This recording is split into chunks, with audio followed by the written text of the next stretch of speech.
En la figura P7 los vectores T1 y T2 representan dos fuerzas.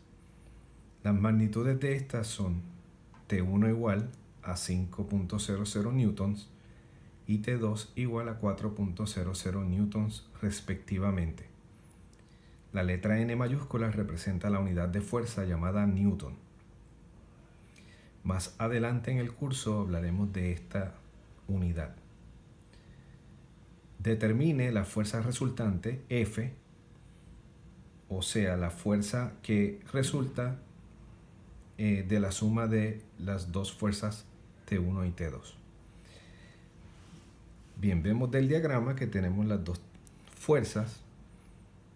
Ambas están fuera de los ejes de coordenadas, así que debemos descomponerlas. Comenzamos con T1.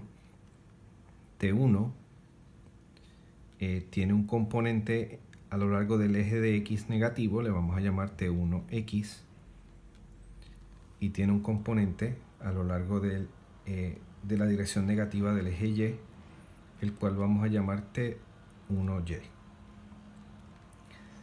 Para T2 tenemos componente X en la dirección positiva, T2X, y componente negativo en la dirección de Y, así que lo vamos a llamar T2Y. Aprovechamos y mencionamos la convención de signos, positivo hacia arriba y hacia la derecha, y comenzamos con los cálculos de los componentes.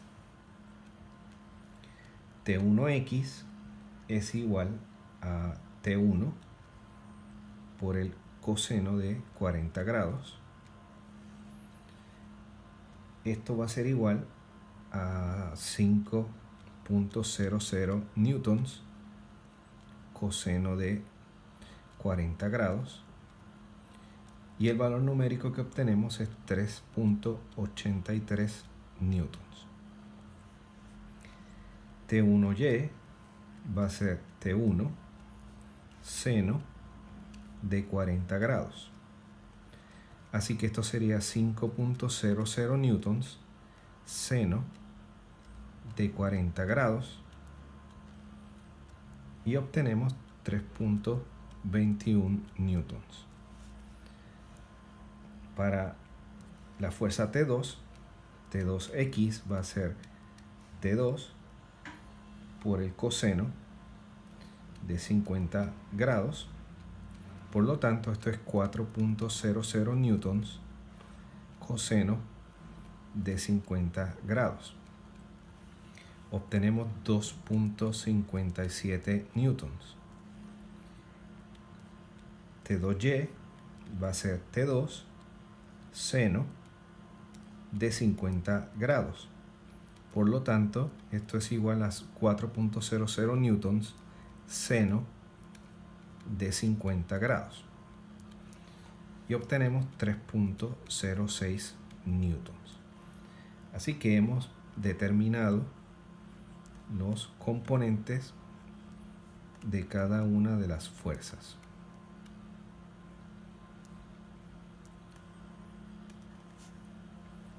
Dado que queremos calcular la fuerza resultante, F entonces va a ser igual a T1 más T2.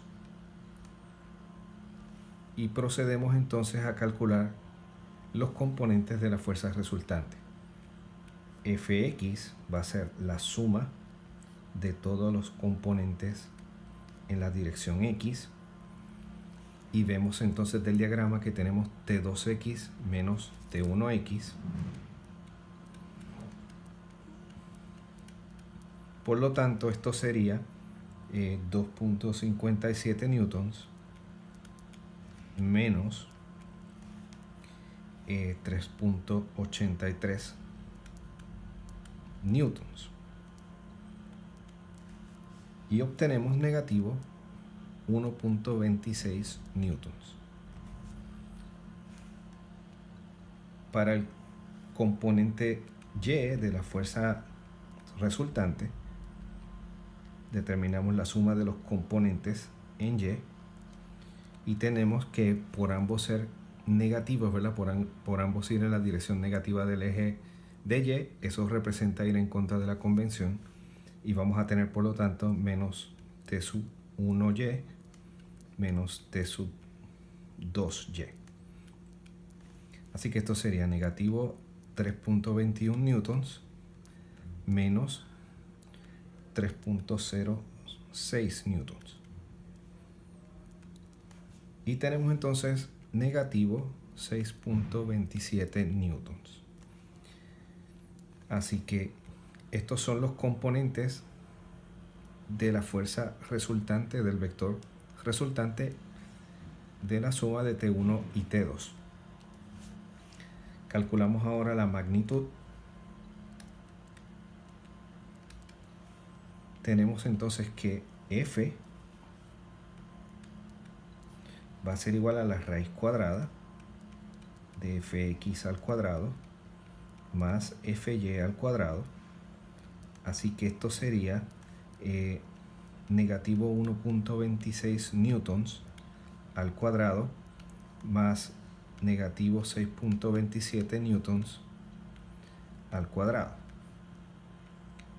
Y esto nos daría 6.40 newtons.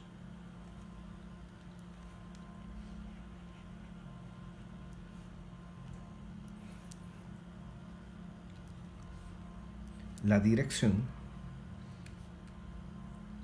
estaría dada por la tangente inversa, la z igual a la tangente inversa de fy sobre fx. Tenemos entonces que esto es la tangente inversa de negativo 6.27 newtons dividido entre negativo 1.26 newtons. Y obtenemos el valor de 79 grados.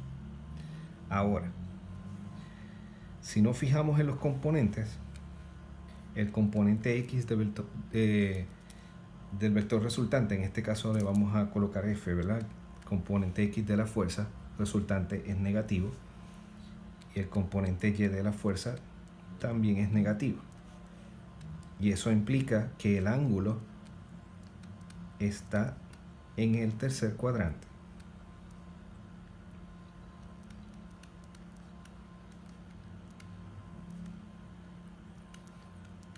Por lo tanto, el ángulo en posición estándar para el vector de fuerza neta o fuerza resultante se obtiene sumando a 79 grados 180 grados.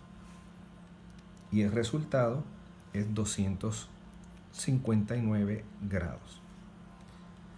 Así que esta sería la dirección de la fuerza resultante.